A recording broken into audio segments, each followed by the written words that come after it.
మసూద్ అజర్ ఈ పేరు వినగానే ప్రతి భారతీయుడు కళ్ళల్లో కోపం కనిపిస్తుంది. వీడు కేవలం ఒక ఉగ్రవాది కాదు, కొన్ని దేశాలను ఉగ్రదాడులతో వణికించిన డేంజరస్ మానవ మృగం. మసూద్ అజర్ 1968 పాకిస్తాన్లోని బహబుల్పూర్ పట్టణంలో జన్మించాడు. చిన్నతనం నుండి మతపరమైన విద్య తీసుకున్న వీడు అమాయక యువకుల్ని రెచ్చగొట్టే ప్రసంగాలతో ఉగ్రవాదం వైపు ఉసిగొలుపుతాడు.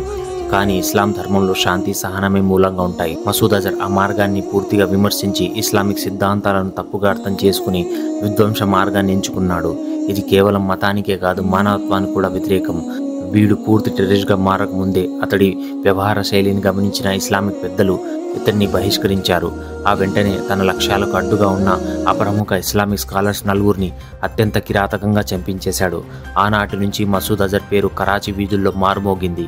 వీడి రాక్షస చర్యలకు కొత్త అధ్యాయం మొదలైంది. 1990లో ఇతను హర్కతుల్ ముజాహిద్దీన్ అనే ఉగ్రవాద సంస్థతో కలిసి ఆఫ్ఘనిస్తాన్ మరియు కాశ్మీర్ ప్రాంతాల్లో మారణహోమం చేశాడు.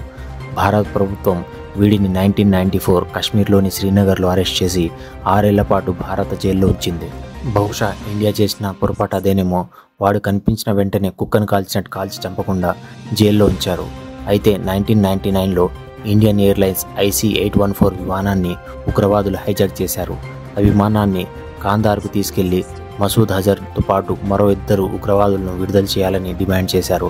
ఆ ఫ్లైట్లో మొత్తం 176 మంది ప్యాసింజర్స్ ఉన్నారు.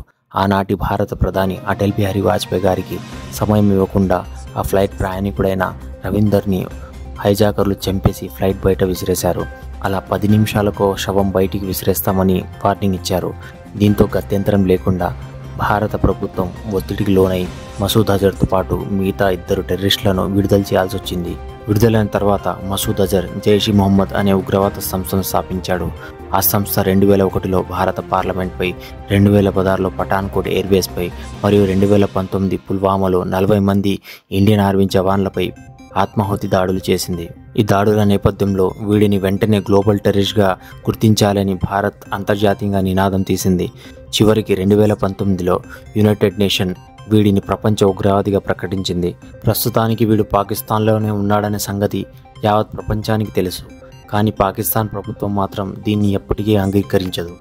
మొన్న పహల్గాంలో భారత టూరిస్టులపై జరిగిన దాడికి ప్రతీకారంగా మే 8న భారత సైన్యం పాకిస్తాన్పై గట్టి దాడి చేసింది. ఈ దాడికి లక్ష్యంగా తీసుకున్న ప్రాంతాలు కేవలం జైష్ మొహమ్మద్ సంస్థకు చెందిన శిక్షణ శిబిరాలు మాత్రమే అని భారత్ అధికారికంగా ధృవీకరించింది. ఈ దాడిలో మసూద్ అజర్ కొడుకు, భార్య, సన్నిహిత బంధుమిత్రులు మరియు కొంతమంది అతడి సహచరులు మరణించినట్టు సమాచారం. భారత వ్యూహం ప్రకారం మసూద్ అజర్ కూడా అక్కడే ఉండాలి. కొద్దులు తప్పించుకున్నాడు. కానీ ఈ దాడి అతడి భద్రతా వలయాలపై భారత్ స్పష్టమైన హెచ్చరిక విసిరింది. పాకిస్తాన్ భూభాగంలో చొరబడకుండా ఇండియాలోనే ఉంటూ టార్గెట్ మిసైలింగ్ చేసింది. నిర్ణీత ప్రదేశాల్లో పాకిస్తాన్ సిటిజన్స్ ఏ ఒక్కరికి హాని కలిగించకుండా టెర్రరిస్టుల స్థావరాలను కూల్చడం నిజంగా మన భారత్ డిఫెన్స్ సిస్టమ్ యొక్క నైపుణ్యత అని చెప్పుకోవాలి. మనం ఆశ్చర్యపోవాల్సిన విషయం ఏంటంటే పాకిస్తాన్ ఉగ్రవాదానికి మా దేశం దూరం అంటూ చెప్తూనే మౌనంగా దానికి మద్దతిస్తుంది. తాజా ఘటనలే ఇందుకు నిదర్శనం. భారత్ చేసిన దాడుల్లో చనిపోయిన టెర్రరిస్ట్ మృతదేహాల వద్ద నమాజ్ జనాజా అంటే అంత్యక్రియల కార్యక్రమాల్లో మొత్తం పాకిస్తాన్ రాజకీయ నాయకులు మరియు ఉన్నత స్థాయి సైనిక అధికారులు పాల్గొన్నారు. ఇంతకంటే సిగ్గుచేటు ఏదైనా ఉందా? పాకిస్తాన్ ఒకవైపు తన భూభాగాల్లో ఉగ్రవాద శిబిరాలు ఏవీ లేవని చెప్తుంది. కానీ మసూద్ అజర్ బంధువుల మరణంపై పూర్తి సంతాపాన్ని ప్రకటిస్తుంది. ఇక్కడ స్పష్టంగా తెలుస్తుంది పాకిస్తాన్ ఉగ్రవాదులకు పుట్టినిల్లు అని. ఇది కొత్త విషయం ఏమి కాదు. అంతర్జాతీయ ఉగ్రవాదం మరియు పాకిస్తాన్ మధ్య ఉన్న బంధం ప్రపంచం ఎన్నోసార్లు చూసింది. గతంలో మనం చూసాం, అల్-ఖైదా అధినేత ఉసామా బిన్ లాడెన్ అమెరికాకు అత్యంత ప్రమాదకరమైన ఉగ్రవాది పాకిస్తాన్లోనే అబోటాబాద్లో ఉన్నట్టు బయటపడింది. అమెరికన్ ఆర్మీ వాడి బంకర్లోనే చంపారు. పాకిస్తాన్ ప్రభుత్వం మాత్రం ఎన్నో ఏళ్లుగా బిన్ లాడెన్కు ఆశ్రయం ఇస్తూ వాడెక్కడున్నాడో మాకు తెలియదని ముసలి కన్నీరు కార్చేది. ఆపరేషన్ సింధు మన మోదీ ప్రభుత్వం తీసుకున్న నిర్ణయం ప్రశంసనీయమైనది. ఈ దాడిలో ఆ జాతి కుక్క మసూద్ అజర్ కూడా చనిపోయింటే కొన్ని దేశాలు ప్రశాంతంగా నిద్రపోయేవి. పాకిస్తాన్ టెర్రరిస్టులు భారత భూభాగంలో చొరబడి హిందూ పేరు అడిగి మరీ చంపడానికి ముఖ్యమైన కారణం మన ఇండియాలో హిందూ ముస్లిం మధ్య చిచ్చురేపడమే. కానీ ఇండియన్స్ మాత్రం పాకిస్తాన్ పథకాన్ని తిప్పికొట్టారు. మనం ఎప్పుడు చూడని విధంగా ఇండియన్ ముస్లిమ్స్ రోడ్డుపైకి పాకిస్తాన్ ముర్దాబాద్ అనే నినాదంతో ర్యాలీలు తీశారు. స్వచ్ఛందంగా షాపులు బంద్ పెట్టారు. మాకు వందున్నా బయటవాడు మా జోలికి వస్తే మేం సహించమన్నట్టుగా హిందూ ముస్లిం ఐక్యతను చాటి చెప్పారు. ఒకప్పుడు పాకిస్తాన్ ఇండియాపై క్రికెట్ మ్యాచ్ గెలిస్తే టపాకాయలు కాల్చే హైదరాబాద్ ఓల్డ్ సిటీ ఇప్పుడు పాకిస్తాన్ ముర్దాబాద్ అనే నినాదంతో మొత్తం దేశానికి ఆదర్శంగా నిలిచింది. ఎప్పుడు బీజేపీకి వ్యతిరేకంగా మాట్లాడే ఎంఐఎం అధ్యక్షుడు ఓవైసీ కూడా పాకిస్తాన్ పన్నాగాలను తిప్పికొట్టే విధంగా భారత ఐక్యత గురించి ఎన్నో ఇంటర్వ్యూస్, స్పీచ్లు ఇవ్వడం ప్రశంసనీయం.